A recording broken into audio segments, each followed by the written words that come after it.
Hi hello welcome to GRTV. Nalgonda జిల్లాలో దేవరకొండలో కాంగ్రెస్ ప్రభుత్వం అవినీతిపై గాంధీ వర్ధంతి సందర్భంగా గాంధీకి వినతి పత్రం సమర్పించిన మాజీ మంత్రి జగదీష్ రెడ్డి, మాజీ ఎమ్మెల్యే రవీంద్ర కుమార్, బీఆర్ఎస్ నాయకులు. తెలంగాణ రాష్ట్రంలో కాంగ్రెస్ ప్రభుత్వం ఏర్పడి ఈ రోజుకు 420 రోజులు అవుతుంది. యాదృచ్ఛికంగానో ఇంకో రకంగానో తెలియదు, కానీ కాంగ్రెస్ పార్టీ తన పేరుకు తగ్గట్టుగానే 420 అనే మాటకు తగ్గట్టుగా 420 హామీలను ఇచ్చి తెలంగాణ రాష్ట్ర ప్రజలకి అధికారంలోకి వచ్చింది. ఒక్క హామీని కూడా ఇవాళ పూర్తి స్థాయిలో అమలు చేసి ప్రజలలో మన్నన పొందిన పరిస్థితి లేదు. కనీసం ప్రయత్నం కూడా చేసినట్టుగా కూడా కనపడే వాతావరణం లేదు.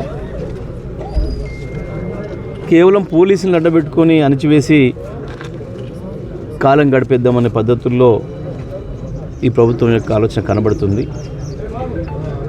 ఇవాళ దానికి నిరసనగా తెలంగాణ ప్రజలందరి తరఫున ఏ వర్గాల ప్రజలైతే కాంగ్రెస్ చేతుల్లో మోసపోయినరో, ప్రత్యేకించి కేసీఆర్ గారి హయాంలో బీఆర్ఎస్ పార్టీ టీఆర్ఎస్ పార్టీ కాలంలో ఏ వర్గాలైతే లబ్ధి పొందినాయో, ఎవరి జీవితాల్లో వెలుగులు నిండినాయో, ప్రధానంగా వ్యవసాయ రంగం ఏదైతే ఉందో భారతదేశానికి ఒక ఆదర్శంగా ఎట్లా నిలబడిందో, ఆ రైతాంగం 2014 ముందు వరకున్న పరిస్థితి నుంచి బయటపడి